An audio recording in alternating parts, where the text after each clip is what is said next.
예, 우리 창세기 말씀 또 보겠습니다. 창세기 3장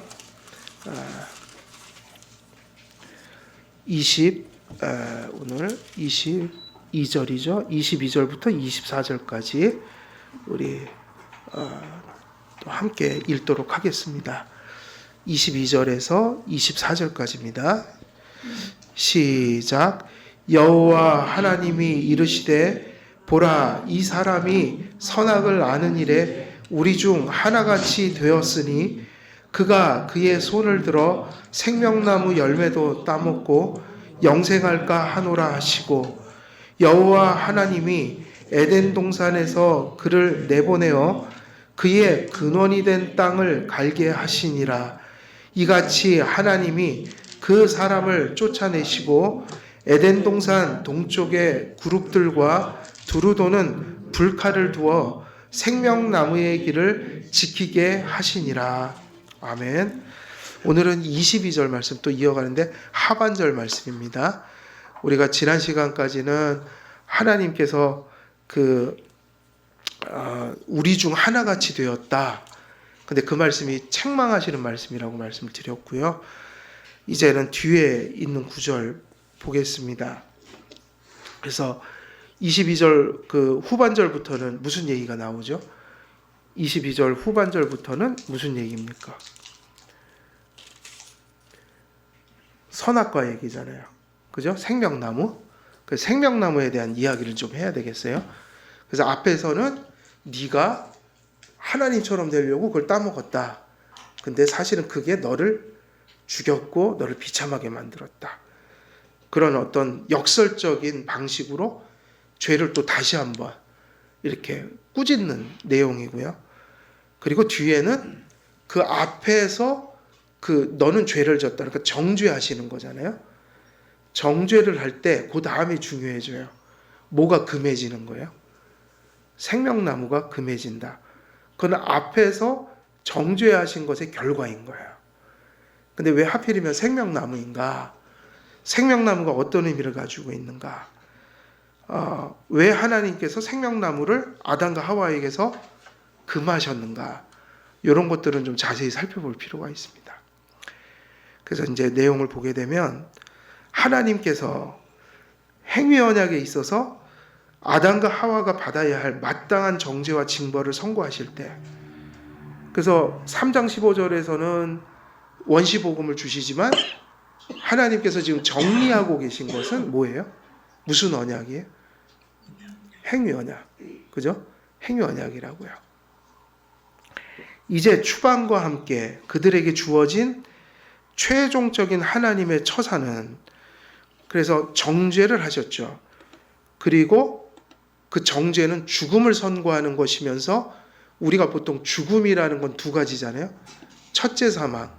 사람은 육신적으로 한번 죽게 되었고, 근데 그게 전부는 아니고, 육신적인 죽음은 우리가 예수님이 없다면 육신적인 죽음은 곧 왜 그게 저주가 되는 걸까요? 우리가 예수님을 안 믿는다고 가정한다면 왜 육신적인 죽음이 사실은 하나님의 형벌로서의 죽음이 되냔 말이에요. 우리의 죽음은 뭐예요? 하이델베르그 신앙고백서 같은 데는 그런 걸 잘 설명해 놨어요. 왜 성도들도 죽는데 성도들은 그걸 저주라고 하지 않는가? 성도들은 죽지만, 그래서 육신적인 죽음까지는 경험하지 않는 건 아니잖아요. 그건 경험해야죠. 그죠? 그런데 그거를 성도들은 저주라고 생각하면 안 된다. 왜 그런가? 주님과 연합이 있잖아요. 그리고 육신적인 죽음은 이미 그리스도와 그의 연합 속에서 주어진 생명을 통해서 죽음 자체가 뭐가 됐냐면 성화가 된 거예요. 우리는. 죽음이 뭐가 됐다고요? 우리가? 성화가. 그래서 성도의 죽음은 일종의 이 죄 때문에 들어온 일종의 그런 하나님의 그런 징벌이긴 하지만, 예수님을 믿게 되면 그 죽음이 사라지진 않아도 성화되어서, 그래서 성도가 죽는 것은 곧 뭐를 의미하는 거예요? 왜 그게 저주가 아닌 거죠? 부활로 가는 관문이 되고, 적어도 이제 주님이 재림 때 부활이 될 테니까 적어도 우리는 죽자마자 영혼이 주님 품에 영화된단 말이에요. 그러니까 메투엘리는 우리의 육체적인 죽음은 하나님 나라로 하나님이 데려가려고 보내신 하나님 나라의 꽃마차다, 그렇게 얘기를 했다고요. 사람들은 얼마나 그런 것이 그립고 간절하고 또 그런 곳이 그런 어떤 극락과 같은 것이 있길 바라니까 우리나라도 사람이 죽으면 뭐에다가 그렇게 무덤까지 그렇게 옮겼어요. 꽃상여를 그냥 꽃을 막 달고 최대한 이쁘게 꾸며서. 근데 그게 다 뭐겠어요? 좋은 데 갔으면 좋겠다. 그리고 죽음을 조금이라도 좀 그런 이미지로 보고 싶어 하는 거죠. 야, 꽃가마 타고 이제 좋은 데로 간다. 근데 그게 되겠냔 말이에요. 근데 우리에게는 현실이란 말이에요. 그래서 성도님들이 우리가 부활의 신앙을 가져야 된다. 죽음이라는 것이 뭐 우리에게 전혀 이렇게 부담이 안 된다는 건 아니지만, 우리가 이렇게 따끔하게 주사 맞고 애들이 그죠? 주사 맞듯이 인생에서 잠깐 한순간 인생에서 가장 큰 좀 아픔이긴 하죠. 근데 믿는 사람들은 그 따끔한 주사 맞고 나면 더 좋은 곳으로 간다. 근데 메투엘리는 그렇게도 표현 안 하고 너무 좋게 표현했죠. 하나님이 천국으로 데려가려고 보낸 꽃마차다. 그래서 우리가 죽음은 성화된 거예요. 기독교인들은 그래서 절대로 우리가 예수 믿으면서 죽음을 비참한 것으로 여기거나 또 너무 지독하게 죽음에 대해서 두려워하거나, 예수님이 그것 때문에 죽으신 거 아닐까요? 그죠? 뭐 가장 중요한 건 죽음을 극복하라고 예수님이 십자가에 죽으신 거 아니겠어요? 근데 그런 은혜를 주셨는데 우리가 부활의 신앙으로 살아야죠. 하나님이 히브리서 보면 그렇게 말씀하셨잖아요. 하나님을 기쁘게 하려면 어떻게 해야 된다고 그랬어요? 믿음이 없이는 하나님을 기쁘시게 할 수 없나니. 근데 그게 그냥 막 믿습니다 이런 걸 하나님이 원하시는 게 아니죠. 그건 누구나 하죠. 그게 뭐냐, 정말 죽음 앞에 직면해서 주여 저는 부활을 믿습니다. 그래서 지금 조금 두렵긴 하지만 한 번도. 왜 두려울까요 여러분? 죽음이? 저는 이제 죽음을 많이 얘기해야 될 때가 된 것 같아요. 한국 교회는 죽음은 많이 얘기해야 된다, 교회에서. 그런데 여러분, 왜 그렇게 조금 두려울 수 있어요? 저는 그렇게 생각해요. 그게 당연하다. 한 번도 경험을 못 해봤으니까. 그죠? 롤러코스터 타는 느낌일 거다, 죽는 순간이. 그런데 그 순간에 하나님이 뭘 기뻐하시냐면 부활의 신앙을 가지고, 주님 제가 조금 두렵긴 해도 저는 믿습니다. 그 신앙을 하나님은 절실하게 요구하시죠. 하나님이 뭘 제일 기뻐하시냐면 부활의 신앙을 갖는 것 때문에 죽으신 거예요. 우리에게 부활의 소망을 주시려고. 근데 우리가, 예수님은 엄청난 대가를 치르고 그걸 주셨는데 우린 그걸 너무 누리질 못하는 거예요. 이해되십니까? 성경 읽어보세요. 예수님이 얼마나 고난의 길을 가셨어요. 대가를 보통 치러주신 게 아니에요. 보통 치러주신 게 아니에요. 제가 여러분한테 멋진 자동차 하나 사드리면 막 고맙다 그러지 않겠어요? 근데 그런 게 아니라고요. 이게 그 정도가. 이게 부활을 위해서, 우리의 구원을 위해서 예수님 십자가에 달려 죽으셨는데 하나님이 엄청난 걸 주셨는데 우리는 맨날 그 주신 것을 누리지 못하고 있는 거예요. 그러면 그것이 하나님이 사실 슬퍼하는 거죠. 그러니까 믿음이 없이는 하나님을 기쁘시게 할 수 없나니. 하나님께 나아가는 자들을 어떻게 하라고 그랬어요? 그가 살아계신 것과 그에게 나가는 자들에게 상 주시는 이심을 믿어야 할지니. 근데 여러분, 나는 상급이 부활이라고 믿거든요. 천국에 가서 뭐 어떤 분들은 막 뭐 상이 또 따로 있을 거라고 얘기하는데 저는 그렇게 생각하지 않아요. 왜냐하면 부활보다 큰 게 있나요? 성경에서 얘기하는 축복 중에? 거기 가서 무슨 뭐 금덩이 받으시려고요? 거기서 뭐 개털 모자를 쓴다고 그러대요. 또 성도들 중에도 뭐 개털 모자를 쓸 사람이 있고, 또 거기도 가니까 집이 작은 집이 있고 큰 집이 있다고 그러는데 저는 성경에서 그런 얘기를 본 적이 없어요. 그리고 여러분, 예수께서 부활을 우리에게 주실 때 그게 성화예요, 영화예요? 글로리피케이션이죠. 글로리피케이션은 구원은 더 이상 갈 곳이 없어요. 그래서 믿는 자들이 모든 사람들이 상을 받습니다. 여기서 잘못한 거 믿지만 그건 어디서 받을까요? 그 잘못한 거. 저는 이 땅에서 받고 간다고 생각해요. 그 신앙 없이 살아가는 것 자체가 성도들이 은혜를 누리지 못하는 거, 저는 그게 징계라고 보거든요. 근데 예수님을 어찌됐든 끝까지 믿고 적어도 부족했지만 구원받는 신앙은 있었던 분들은, 나는 그분들이 다 부활이 된다고 할 때 1급 부활이 있고 2급 부활이 있고 3급 부활이 있지 않고, 부활은 그냥 부활이에요. 누구의 부활을 주신 거니까. 근데 그거를 인정 못하면 여기서도 지금 인정을 하지 말아야 돼요. 지금으로 따지면 우리들도 더 큰, 얘가 지 혼자 막 이렇게 말을 받아서 얘기를 해요. 아주 나쁜 녀석이. 예배 들어보면. 지금 이 땅에서도 조금 더 열심히 성도가 있고 좀 연약한 성도 있고, 성경 자체가 뭐라고 그랬죠? 강한 자가 있고 또 구원받았지만 어떤 자들이 있다고 그랬어요. 그들은 분명히 믿는 사람들이에요. 그죠? 연약한 자들. 근데 강한 자가 누구를 위해서 존재한다고 그랬죠? 연약한 성도를 위해서. 그러면 이 땅에서도 사실은 뭐 그런 식으로 따지면 우리도 다 하나님이 차별 대우 하셔야 되거든요. 근데 성경에서 뭐라고 그랬냐면 약한 자들이 안타깝긴 한데 그래서 강한 자를 뒀다. 니들이 좀 끌고 가라. 그 얘기 아니에요? 성경에는? 그러니까 우리에게는 내가 더 신앙 좋고 누구 나쁘고 이런 거는 좀 관념이 없어야지 맞아요.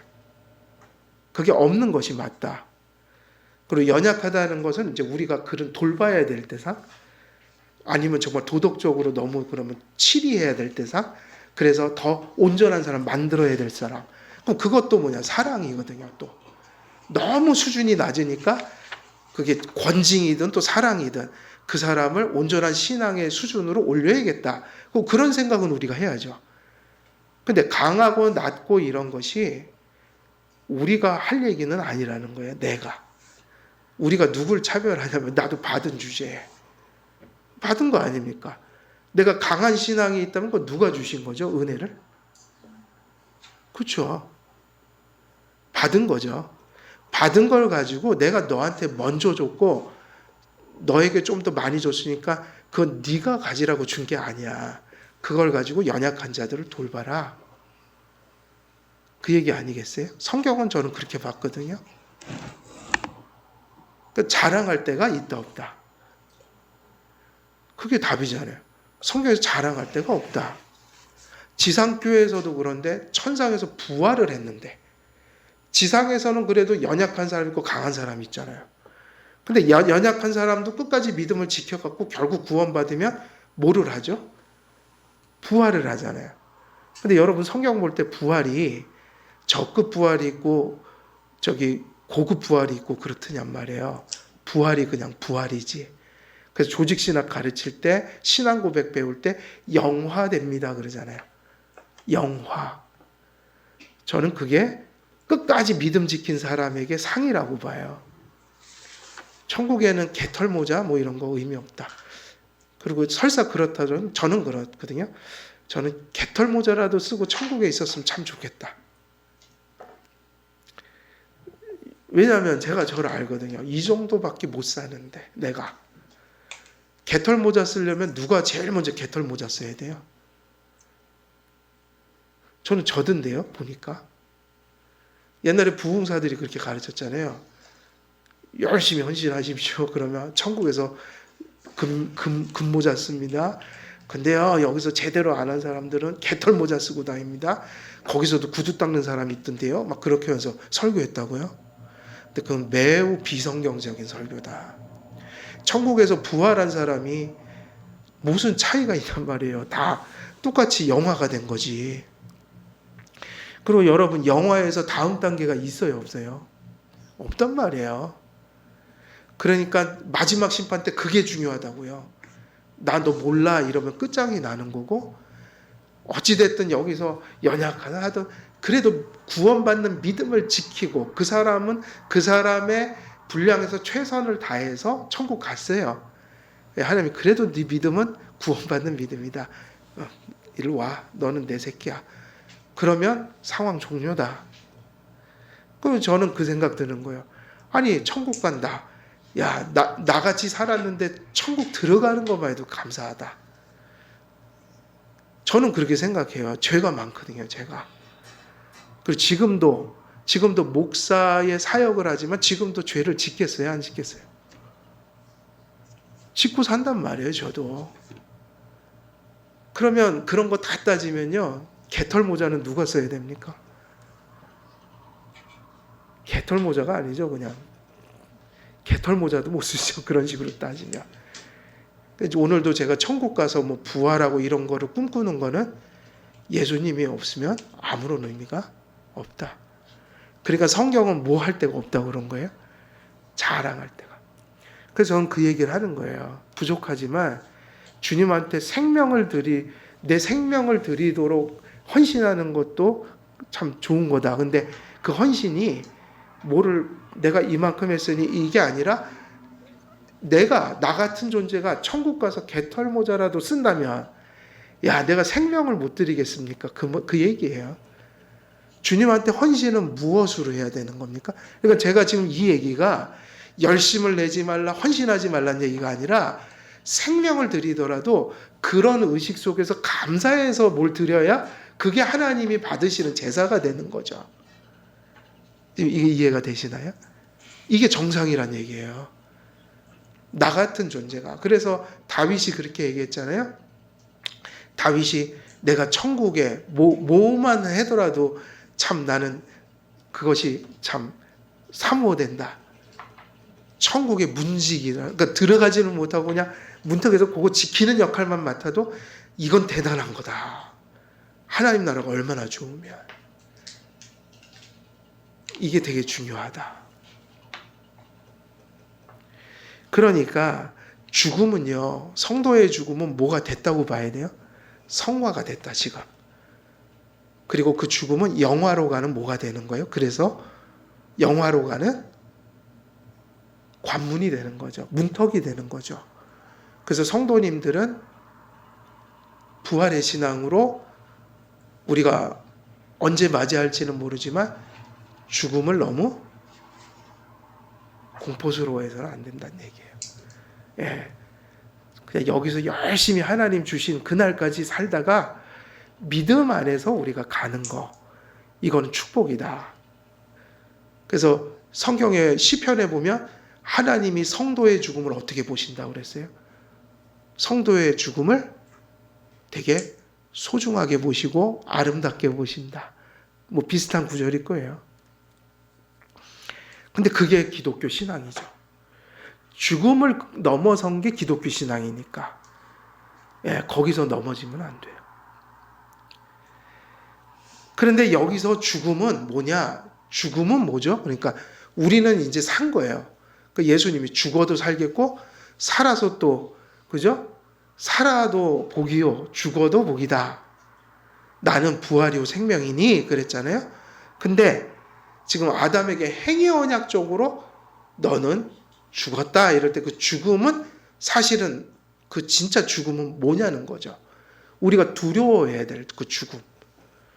성도의 죽음은 이미 죽음이 아닌 거야. 부활로 가는 거지. 근데 우리가 얘기하는 진짜 그 첫째 사망, 둘째 사망은 뭐냐면 육체적으로 죽는 것도 저주요. 또 그 죽음을 통해서 불신자들이 지옥 가는 것도 죽음이다. 그래서 엄밀히 얘기하면 살아도 죽어 있고 죽어도 죽는. 이게 뭐냐면 그것이 하나님과 뭐 되는 거예요? 단절이요. 하나님과의 단절, 하나님과의 분리. 그럼 이거를 관계적인 것으로 표현하면 하나님과의 관계가 원수지간이 되어버리고 엉망진창이 되어버리고 파괴가 되어버렸다. 하나님과 불화하는 거. 이거를 가장 무서운 거로 여겨야 된다고요. 그래서 역사 속에는 실제로 그런 사람들이 존재했잖아요. 너 죽을래? 예수를 부인할래? 그러니까 실제로 역사 속에는 수많은 사람들이 뭐를 선택했어요? 수많은 사람들이 죽음을 선택했잖아요. 그것은 그들이 그 죽음은 죽음이 아니라는 확신이 있었기 때문이죠. 죽으면 그럴 필요가 없죠. 사도 바울의 말대로 부활이 없다면 그냥 먹고 마시고 재밌게 살자. 이게 답이다. 근데 어떻게 순교를 했을까?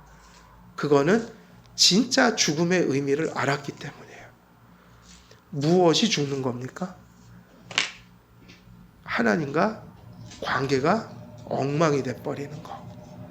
이게 죽음이다. 근데 에덴에서의 첫 조상은 그렇게 돼버렸고 행위 언약에 있어서는 그런 정죄를 선고받았다. 그러면 그 정죄의 내용이 어디에 응축되어 있냐면 그게 어디에 응축되어 있을까요? 그 의미가 그게 생명나무예요. 생명나무를 어떻게 하셨어요? 금하셨다. 그게 지금 아담의 처신 거예요. 그게 뭐죠? 그게 죽음인 거예요. 그래서 우리 개혁교회나 종교개혁 때 그 교회들은 성찬의 떡을 떼는 것을 엄청난 특권으로 여겼었고 성찬의 떡으로부터 단절되는 것을 어떻게 여겼을까요? 죽음처럼. 그래서 사람을 회개시킬 때 뭐를 금지시켜 버렸어요? 수찬을 금지시키는 게 권징이잖아요. 그게 뭐를 의미하길래요? 그게 죽음을 의미하는 거예요. 수찬을 금지시키는 순간에 너는 그리스도의 인이 아니야. 이 떡을 너는 먹을 수 없어. 언제까지? 회개하기 전까지는. 그래서 네 믿음을 다시 보여줄 때까지는. 그래서 이것이 과거의 교회는 권징에 되게 효과적인 방법이어서 많은 사람들이 막 정신없이 죄짓다가도 수찬 금지를 시킬 때 정신을 차리고 두려움과 떨림으로 돌아왔어요. 근데 오늘날은 그게 잘 안 된다고요. 성찬의 의미를 모르니까요, 잘. 그 의미는 그런 거죠. 하나님과 너는 이제 상관이 없는 존재다. 이게 뭐냐면 수찬금지라고요. 그 생명나무를 왜 여기서 얘기하냐면 생명나무가 행위언약의 뭐라고 봐야 될까요? 행위언약의 성례라고 봐야 돼요. 언약의 표. 근데 무슨 언약의 표죠? 은혜 언약이 아니라 행위언약의 표였어요. 생명나무에 대한 금지는 그들을 향한 정죄와 죽음 그리고 그러한 약속의 상실을 의미하던 에덴으로부터의 추방이 그들에게 뭐가 되었음을 일깨우냐면 사실이 되었다. 근데 에덴에서부터의 추방은 곧 뭐죠? 행위 언약의 약속이 에덴에서 실현되는 거니까 거기서 쫓아내는 건 넌 이상 더 이상 에덴에다 약속한 걸 하나도 네가 못 누려 이 얘기인데 사실 그게 죽음을 의미하는 거죠. 생명나무는 행위의 언약에 뭐라고 볼 수 있다고요? 행위의 언약의 성례. 그건 칼빈도 다 주석가들이 그렇게 가르치는 거예요. 곧 행위의 언약이 뭐냐면 표예요. 마크. 행위 언약의 마크. 세례와 성찬이 무슨 언약의 마크죠? 은혜 언약의 마크죠. 칼빈은 생명나무를 성례의 효능을 지닌 생명을 약속하는 징표로 정의하므로 생명나무를 행위 언약의 성례로 해석합니다. 이게 그러니까 은혜 언약의 성례하고 똑같은 거였어요. 왜 효능이 있냐면 은혜 언약의 효능이 어디 있는 거예요. 세례도 그렇고 성찬도 그렇고 특히 성찬의 떡을 포도주를 마실 때 효능이 어디서 오는 거예요? 이게 이제 성례론이 다 정리가 되는 거예요. 이런 게 이해가 되면. 제가 이제 질문을 할게요. 성찬의 떡과 포도주는 예수님의 피입니까? 아니면 그냥 떡이고 포도주입니까? 그냥 떡일 뿐이요? 포도주일 뿐이에요. 그걸 예수님의 피라고 하면 카톨릭 신자가 되고 루터파가 되는 거예요. 그런데 떡이고 포도주인데, 그러니까 떡과 포도주는 그냥 떡이고 포도주일 뿐이에요. 본질이. 그런데 왜 성례에는 은혜의 효능이 있어서 효과가 일어날까요? 라고 하면 하나님께서 성찬의 떡과 포도주가 뭐를 가리키는 역할을 하도록 규정하신 거예요? 그리스도의 실제적인 몸과 피를, 그러니까 대속의 그 예수님을, 복음을 가리키도록 규정하셨단 말이에요. 그래서 떡과 포도주가 주님 오시는 날까지 계속 우리로 뭐를 바라보게 하는 통로가 되는 거예요. 그리스도라는 실체를. 그런데 이 떡과 포도주가 가리키는 것으로 은혜가 되려면 떡과 포도주의 효능이 있는 게 아니라 우리가 믿음을 가지고 참여하고 그 떡이 가리키는 걸 이해하고 있을 때, 지식, 성령님이 그렇게 하는 자들에게 은혜를 내려주신다고 하니 떡과 포도주에서 은혜가 오는 게 아니라 떡과 포도주를 믿음과 그것이 가리키는 의미를, 실체를 바라보면서 믿음으로, 지식으로 먹을 때 떡과 포도주에 뭐가 있는 게 아니라 누가 은혜를 주시는 거예요? 성령께서. 그게 영적 임재설이에요. 근데 떡이 본질이 예수님의 피로 변하고 이렇게 얘기하면, 혹은 그 떡 안에 예수님의 실제 몸이 있다고 전하면 이게 공제설, 그리고 앞에 건 화채설, 그래서 로마 교회나 루터 교회처럼 되죠. 요것 때문에 루터 교회하고 개혁파가 하나가 못 됐어요. 기독론에 있어서 엄청난 차이예요. 그러니까는 구약의 생명나무는 어떤 역할을 한 걸까요? 네가 내 말에 순종하면, 무슨 얘기죠? 네가 내 말에 순종하면, 뭐를 안 따먹으면, 유혹을 이기고 그걸 안 따먹으면 내가 너에게 생명을 주겠다, 영원한. 그거를 생명나무를 따먹을 때마다 바라봄으로 하나님의 은혜를 주시는 거죠. 그리고 만약에 그 아담이 통과했단 말이에요, 시험을. 그럼 생명나무를 계속 따먹을 때마다, 그래, 네가 순종해서 네가 순종한 그것을 통해서 하나님이 너에게 생명을 주셨다. 네 안에 있는 생명이 지금 그 사과나무, 생명나무 같은 거다. 그런 역할을 계속 했을 거란 말이에요. 에덴에서 성찬상은 뭐였을까요, 그럼? 행위 언약이 안 깨졌다면 에덴에서의 성찬상은 뭐였겠어요? 생명나무였겠죠.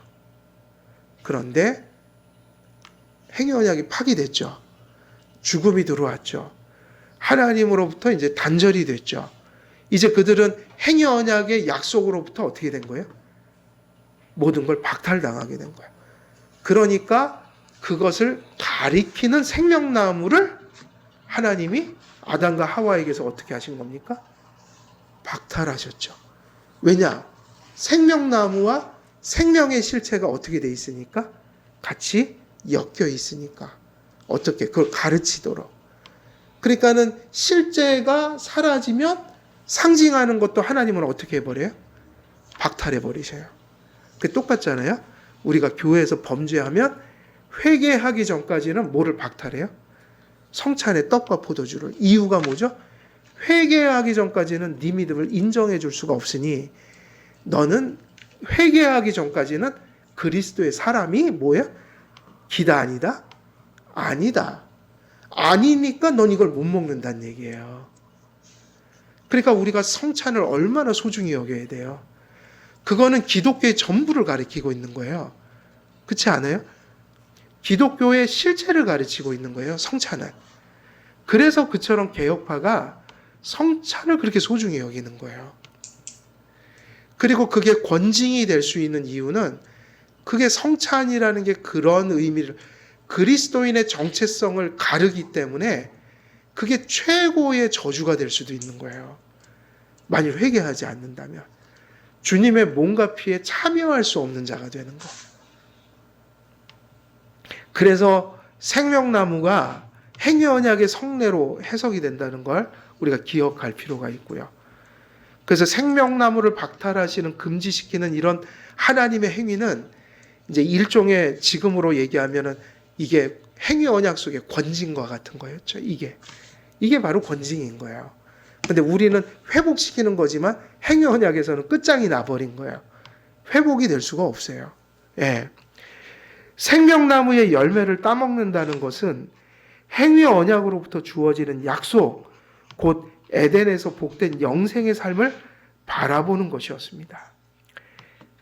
그들이 행위언약으로부터 주어진 하나님의 명령을 만일 순종했다면 그 생명나무가 상징하는 것과 그들이 받은 실체가 어떻게 되는 거예요? 일치하게 돼서 그 생명나무를 따먹을 때마다 기쁨을 얻는 거죠. 아, 나무를 이렇게 먹듯이 우리는 이미 생명을 소유했어. 그들이 행위언약으로부터 주어진 하나님의 명령을 순종했다면 그들은 생명나무가 가리키는 바로 그 생명을 받아 누릴 수 있었습니다. 그러나 그들이 행위언약을 파기하고 어떤 존재가 되어버렸냐면 허물과 죄로 죽은 존재가 되었을 때 에베소서의 허물과 죄로 어떻게 됐다? 죽었다. 그런 죽은 존재가 되었을 때 생명나무가 가리키던 그 모든 것을 생명나무 그것을 가리키는 것과 함께 다 박탈당해야 그게 이제 일관된 설명이 되는 거죠. 그러니까 지금 하나님의 이런 행위는 되게 정당하고 당연하고 어떤 면에서는 이렇게 되어야만 하는 것이죠. 이것이 이제 소위 그런 상태인데 생명나무는 그냥 먹어 이렇게 버리면 어떤 상태가 되는 거예요? 그것이 가리키는 것을 모독하는 거죠.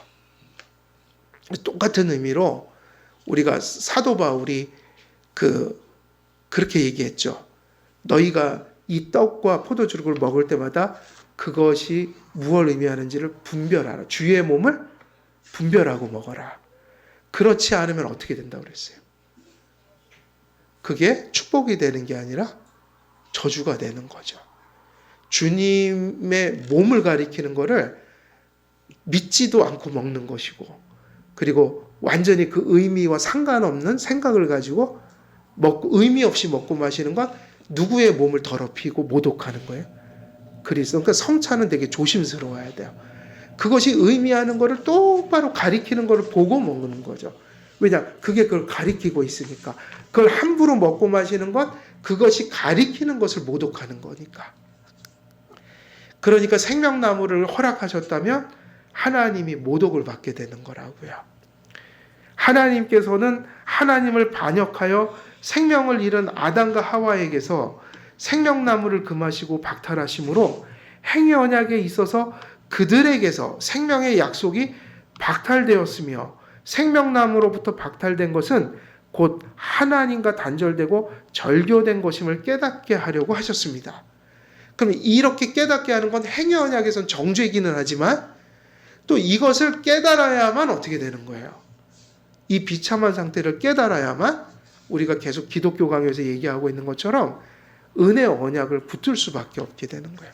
그래서 이게 은혜 언약을 선포한 이후에 이 이야기가 되니까 이렇게 본다면은 하나님은 지금 은혜 언약을 약속한 아담에게 반드시 있어야 될 일을 하고 계신 거죠. 깨우칠 걸 깨우치고 계시고 이걸 깨달았을 때 여자의 후손을 붙들게 되는 것이고, 그러니까 한편으로는 이것이 아담에게는 사랑이기도 했던 거예요. 그래서 이게 정죄고 공이면서도 사랑이기도 하다. 그러면 지금 이 시대에는 이걸 어떻게 해석해야 될까요? 아담이야 그때 3장 15절이 있었지만 지금은 이제 하나님께서 택한 자들을 불러 모으시는 과정 속에서 또 세상 사람들에게 이제 그들이 범죄한 것을 선포하시고 외적인 부르심이라는 게 있으니까 이 진리가 지금도 반복되고 있죠. 너희는 허물과 죄로 죽었다는 것을 죄를 계속해서 교회를 통해 선포하게 하시는 거예요. 그 안에서 듣고 돌아올 자는 돌아오고, 돌아오지 않았다면 하나님이 다 가르쳐줬으니까 심판 때 변명할 게 없다. 하나님이 다 들려주셨잖아요. 그래서 하나님의 공의와 사랑에 있어서 지금 우리가 다루고 있는 이 본문은 매우 당연하고 절실하고 필요한 것이었다. 이렇게 보시면 돼요.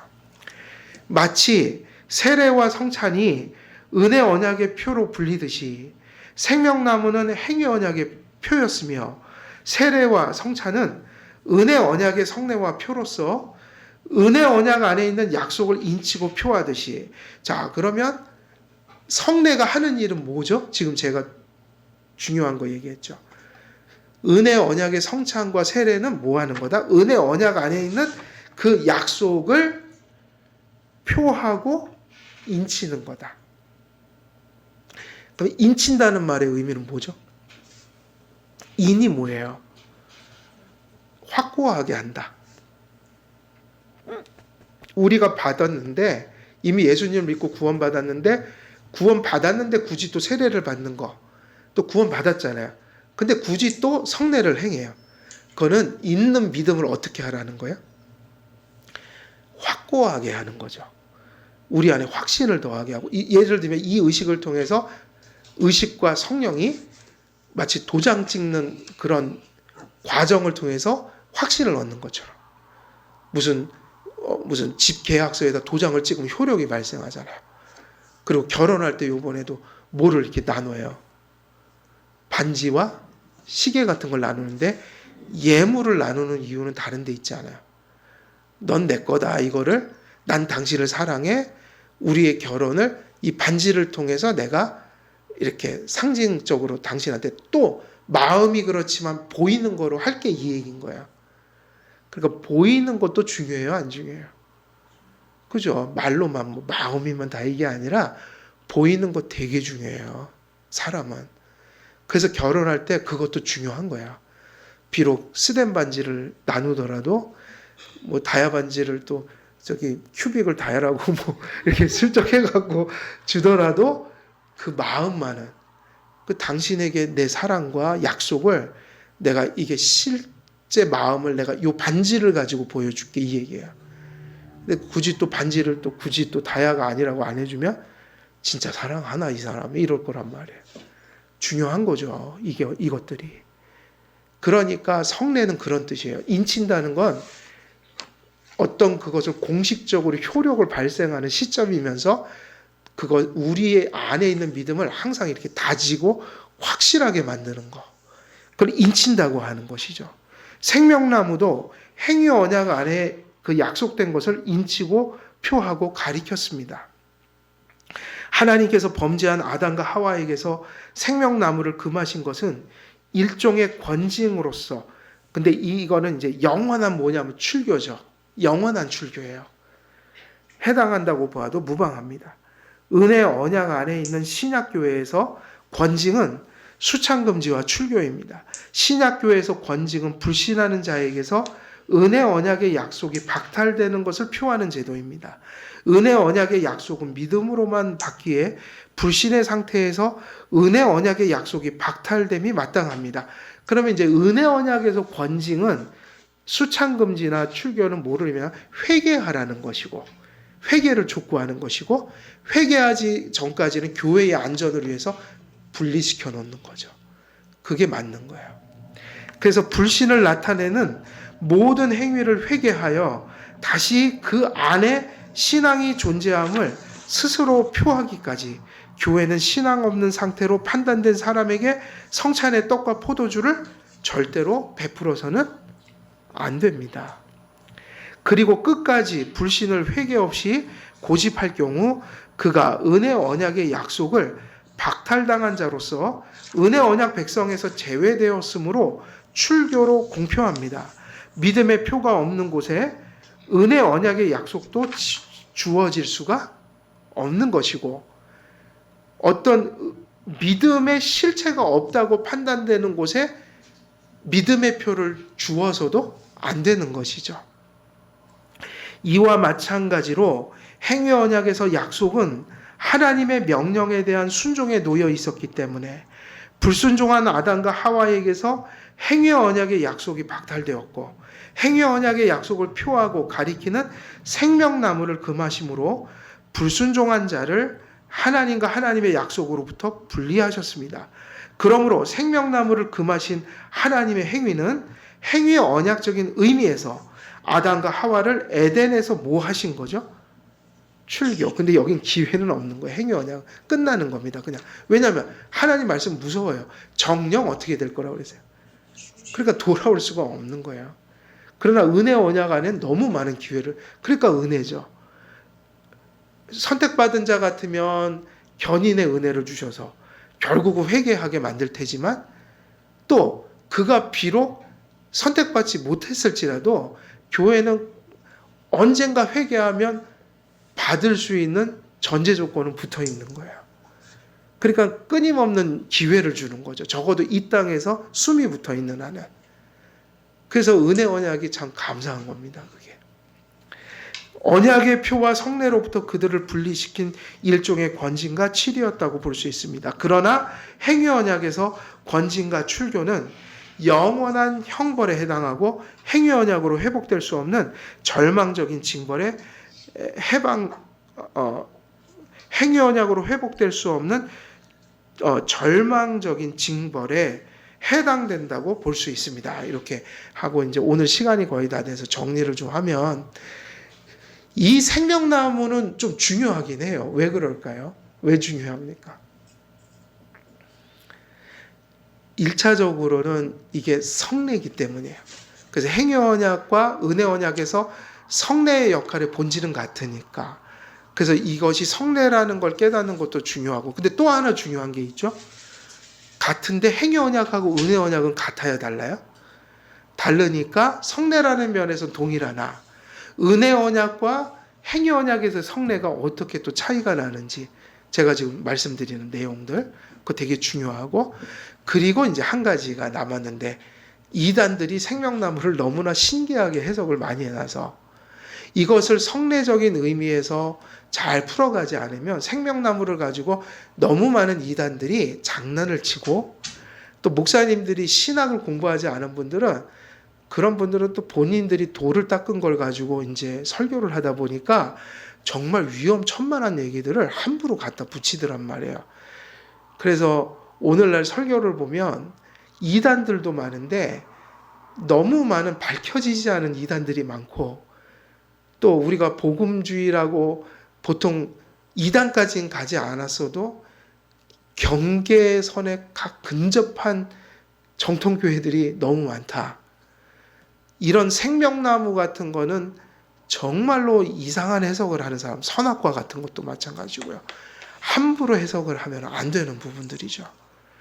그래서 이제 그런 의미에서 우리가 이 부분을 좀 잘 정리해서 우리가 성경 전체적인 맥락에선 성례라는 거 잘 기억하시고 그렇지만 또 은혜 언약과 행위 언약에서 두 가지의 또 차이점들을 또 구별하면서 또 그리고 그런 것들을 잘 정립함으로 또 우리가 이제 잘못되고 매우 위험한 해석들을 혹시 접하더라도 좀 잘 분별하는 그런 분별력을 좀 가졌으면 좋겠다. 그래서 오늘 본문도 되게 중요한 본문이 아닐까 좀 생각을 합니다.